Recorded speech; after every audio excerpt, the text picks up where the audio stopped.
Over these last gatherings together, there's been a reminder that we can understand stories at 4 different levels. We can understand the message that they have or the teaching. We can recognize their archetypes, their symbols, and we can sense their implications of interrelatedness. And sometimes we can get a glimmer of the secret that they all contain. But behind stories, we can recognize that they all have a chemistry. And we know that when we mix chemistries together, they become alchemy. And the purpose of alchemy in its true sense is to change base metal into gold, whatever that means for us. There was a certain Sultan who was somewhat enlightened, and he liked to bring awareness to his populace by different ruses. So one day he went around to a number of his subjects and he asked them, "What is the most important sound?" And one said that it was the call to prayer, bringing everyone to the mosque. Another one said it was the sound of a mother's voice singing a lullaby to its child. And so it went on, and to everyone he asked, there was a different answer. So, not long afterwards, he called a great host of his subjects together for a reception, a feast, and they all arrived dutifully at the time designated, and they sat, and they waited, and they waited, and they waited. But nothing happened. They became restless and restive, and after some time, of course, you could even hear the stomachs grumbling, and the hours went by. And finally, the Sultan raised his hand, and the sound that was universal in announcing the serving of food, the gong, went off, and across all of that throng there was a great sigh of relief, and then the platters of food were served. Everyone recognized that at that moment it was the sound that announced the serving of food to a hungry man that was the most important sound. Now, there was a Zen master of swordsmanship. Now, he was a swordsman first of all, but he'd practiced Zen for many, many years, and he had a school of swordsmanship that were based on all of those things that were considered to be the basis of Zen teachings at the time. But one day, one of his students came to him and said, Master, what is the essence of this school?" And the master said, "You've been in this school for so many years?"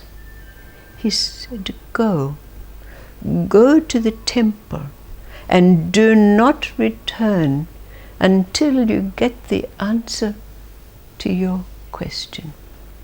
So the days went by. 7 days went by. And finally the student came back to the master and said, "Master, I went to the temple every day and I did not find the answer. But today I walked out of the temple gate and looked up, and there, over the temple gate, was the word fearlessness. Could it be that this is the essence of our school? And the master said, yes, fearlessness. But unlike other schools that teach us to be fearless in the face of combatants outside, in the world, this school also teaches us to be fearless with our inner enemies, our inner combatants. And finally, a story that asks a question. There was again another swordmaster who was also an adherent of Zen teachings. And he was coming to the end of his life, and it was the custom for such masters to choose a successor. And normally it would be someone within his own family, if that were possible. And it so happened that this swordmaster and a master of Zen had 3 sons. So he devised a plan to test them, because all 3 sons were adept at the art of swordsmanship. So in his house he had a room that only had 1 door, and over that door there was a curtain, a drape. So the master took a small cushion and he placed it on the top of the doorway, which ensured that whoever moved the curtain would dislodge the cushion, which would fall.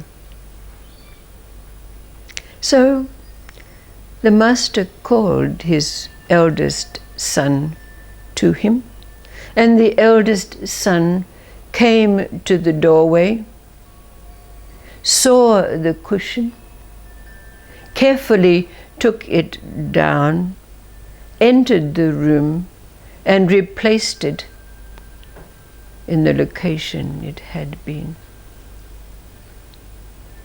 The master dismissed the son after a precursory conversation and called his second son. His second son came, moved the curtain, and the cushion fell down on his head. He picked up the cushion and replaced it where it had been located. And again, after a cursory conversation with his father, he was dismissed. And the master called his third son. His third son entered, disturbed the curtain, and the cushion fell. But in an instant, the third son had removed his sword and split the cushion in 2 before it hit the ground.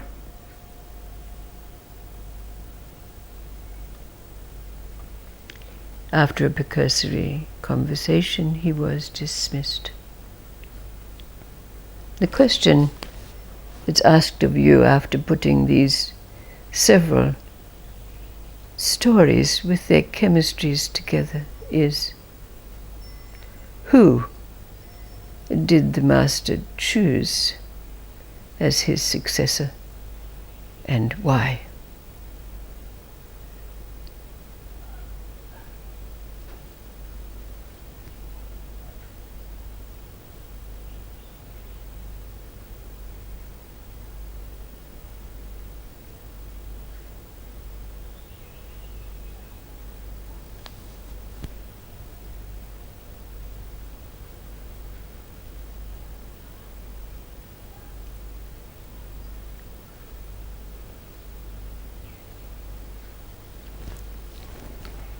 being that master, claiming that mastership. Now coming more and more to recognize life's relationship with us. Who would you choose? Which son would you choose?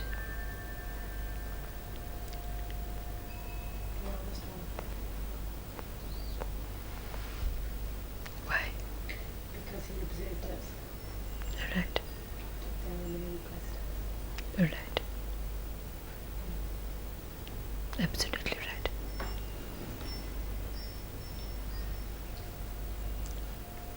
And what is it about that son? What is it about us now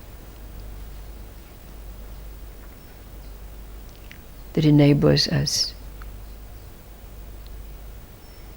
to be able to choose so?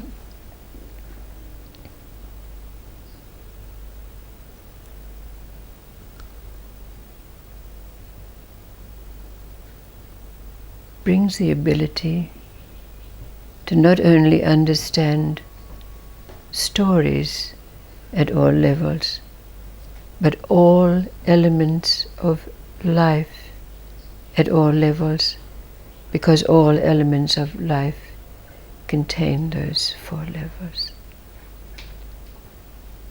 They have their story, their lesson. They have their symbols. They have implications of oneness, and they contain a secret that's contained in all things.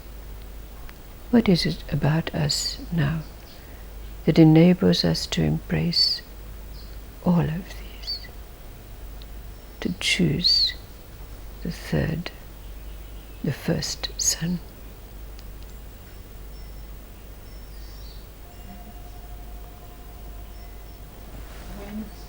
Awareness. Awareness in a word, isn't it?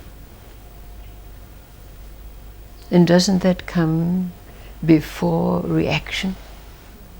Before judgment? Before separation? Yes, it does. Awareness.